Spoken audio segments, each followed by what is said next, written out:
Apa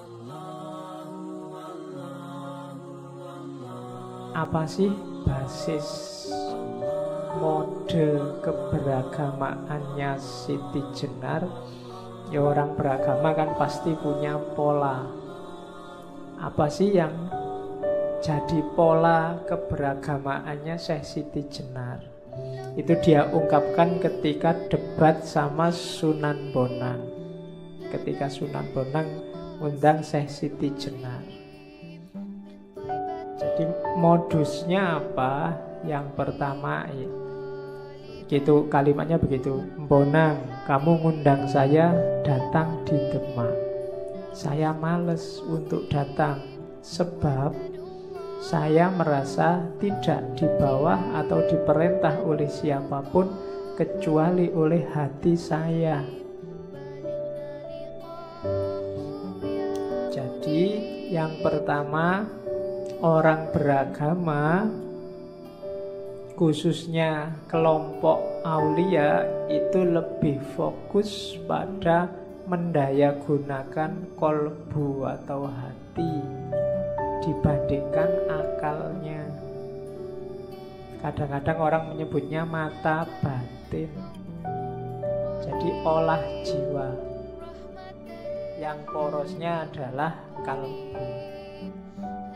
Kalau kalbunya, saya bilang tadi di awal, kalbunya menghadapnya ke ar-ruh tadi yang sumbernya Allah, menghadapnya ke cahaya.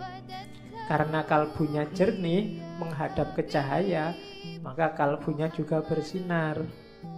Kalau ada apa-apa, minta fatwa hatinya. Tapi kalau kalbumu menghadapnya ke jasad, yang diopeni nafsu, hasrat duniawi, ya kalau kamu minta fatwa kalbumu, kalbumu akan memfatwakan hal-hal duniawi. Kalau gak percaya, kamu tanya sendiri sekarang. Kalau kamu tanya hatimu, yang paling enak saat ini apa? Coba jujurlah dengan dirimu. Itu jawabannya hatimu kira-kira apa? Kalau isinya barang-barang duniawi, misalnya IP 4 Pak, dapat pacar segera, lulus langsung kawin, kemudian apa namanya cita-citamu? HP terbaru, apa S8, terus apalagi? Kalau isinya cuma itu yang kamu inginkan, ya berarti hatimu madepnya ke jasad. Atau tanyalah kira-kira ada nggak cita-cita spiritualmu? Selama ini kan kalau ada orang tanya cita-cita, selalu jawabanmu kan cita-cita dunia. Jadi pilot, kuliah filsafat, cita-citanya pilot. Nggak ngerti aku pikiranmu. Jadi itu kan cita-cita dunia. Jajal, kamu punya gak cita-cita rohani? Kalau di tasawuf kan ada makom-makom. Punya gak misalnya, Pak, nanti umur 40 saya pinginnya sudah mencapai makom apa, sudah bisa tawakal bagus, sudah bisa jadi orang sabar, sudah. Itu cita-cita spiritual. Coba kalian punya apa enggak? Kalau enggak punya, jangan-jangan sama kayak saya. Yo, ayo latihan, bikin target-target. Misalnya Ramadan tahun ini, Pak, saya mau latihan menahan diri. Tidak total sih, Pak. Menahan diri dari gosip, baik lewat mulut maupun lewat medsos misalnya. Loh, tidak apa-apa toh latihan mau 1 bulan aja. Kalau 1 bulan kuat berarti oh ini bisa dilanjutin. Itu namanya cita-cita spiritual. Saya, Pak, Ramadan ini ya, dulu saya 1 Ramadan bisa khatam 3 kali. Sekarang sekali aja lah, Pak, syukur. Meskipun kadang-kadang ya tidak nyampe. Hari pertama aja ngajinya semangat, hari kedua, ketiga mengkeret sudah. Karena gak ditarget. Dan kamu selalu kalah oleh dirimu sendiri. Kenapa? Semakin pinter. Semakin pinter kan alasanmu semakin banyak. Begitu pegang Quran, alah, baca itu tidak terlalu penting. Yang penting kan ngerti maknanya. Baca itu kan mesti bodoh kamu. Semakin pinter. Dulu ngaji aja, sekarang tidak ada alasan. Yang penting menghayati kan, gak usah wirid panjang-panjang. Yang penting nyambung sama Allah, hatinya ikut kan beres. Ngapain baca banyak-banyak kan sekarang gitu. Akhirnya dua-duanya gak jalan. Menghayati juga ndak, banyak juga ndak. Nah, itu kalah sama dirinya sendiri. Maka Syekh Siti Jenar ndak ada yang bisa merintah saya kecuali hatiku. Diperintah oleh siapapun, kalau hatimu nggak berkenan, perbuatanmu nggak bernilai. Kenapa? Karena pasti karena tidak ikhlas, tidak sukarela. Janjane, apa bahasa Indonesia ini janjane itu? Sebenarnya yang bisa merintah kamu itu hatimu. Itu tadi yang saya sebut kesadaran. Sholat tanpa kesadaran tidak akan ada nilainya. Kenapa kamu sholat terpaksa? Pak, saya kan Islam, jadi sholat aja terpaksa.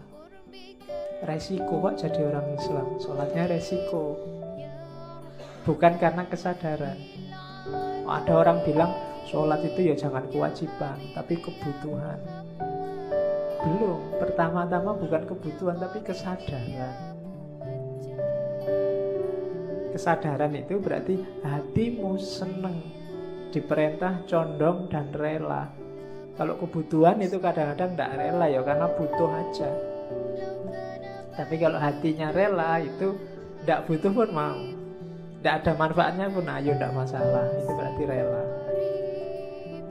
Terus perintah hati itu yang saya turutinya. Selain itu tidak ada yang saya patuhi perintahnya.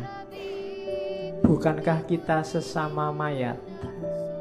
Mengapa seseorang memerintah orang lain? Manusia itu sama satu dengan yang lain. Sama-sama tidak mengetahui siapa yang sukma itu. Yang disembah itu hanya namanya saja. Meskipun demikian, ia bersikap sombong dan merasa berkuasa, memerintah sesama bangkai. Ini kayak Syekh Siti Jenar. Dulu saya bilang Syekh Siti Jenar itu dibalik. Hidup yang sejati itu besok. Hari ini itu kematian, kesengsaraan dan kematian. Mungkin bisa dibandingkan dengan filsafatnya Buddhisme. Jadi hidup itu isinya penuh kesulitan, kesengsaraan dan kematian. Tidak masalah, asal dicermati benar. Hidup yang akan datang harus benar-benar hidup. Kalau hidup yang akan datang tidak benar-benar hidup, kita rugi luar biasa. Wong hidup sekarang sudah sengsara, besok kok ya sengsara lagi. Itu kan rugi namanya. Tapi kan di dunia sudah kaya Pak, sudah duitnya banyak Pak, istrinya cantik Pak. Jangan dikira emangnya harta banyak terus enak, istri cantik terus enak. Ya mungkin dibandingkan yang istri jelek, tapi tetap banyak sumpeknya. Ya dibandingkan yang tidak punya duit, yang banyak duit mungkin ada enaknya, tapi banyak juga tidak ada enak yang sempurna, enak yang tuntas di dunia ini. Sifatnya semua temporer. Barang enak apapun ada limitnya. Jadi semua yang ada di dunia ini limited edition. Tidak ada yang full. Apa wis kamu suka apa wis? Suka kopi, mbok anu itu minuman semua. Kalau suka kopi paling dapat 3 gelas kamu sudah muntah. Dapat 5 gelas kamu sudah teler meskipun hanya kopi. Jadi tidak enak, kurang tidak enak, lebih tidak enak. Itulah hidup hari ini, serba terbatas. Jadi kita ini kayak bangkai, katanya Syekh Siti Jenar. Wong kita sesama mayat kok berani-beraninya saling merintah. Kita ini levelnya sama, katanya Siti Jenar. Mbok ndak usah merintah-merintah gitu, itu kan memarahi Sunan Bonang. Mbok kita kerja sama saja, saling belajar. Wong kita itu ngaku nyembah-nyembah Tuhan, bela-bela Tuhan, mengagungkan Tuhan, Tuhannya sendiri kita tidak kenal. Itu cuma perkiraan-perkiraan. Kita ngertinya cuma namanya saja. Kita nggak tahu hakikatnya apa. Itu pun sudah sombong. Mulut kita bilang Allahu Akbar, tapi yo kelihatan tidak ngerti maknanya Allahu Akbar itu apa. Kan ada yang Allahu Akbar sambil mentung, sambil mendelik, sambil... Lu kan banyak hari ini begitu. Begitu ada orang Allahu Akbar, kamu kan kaget luar biasa, mungkin takut malahan.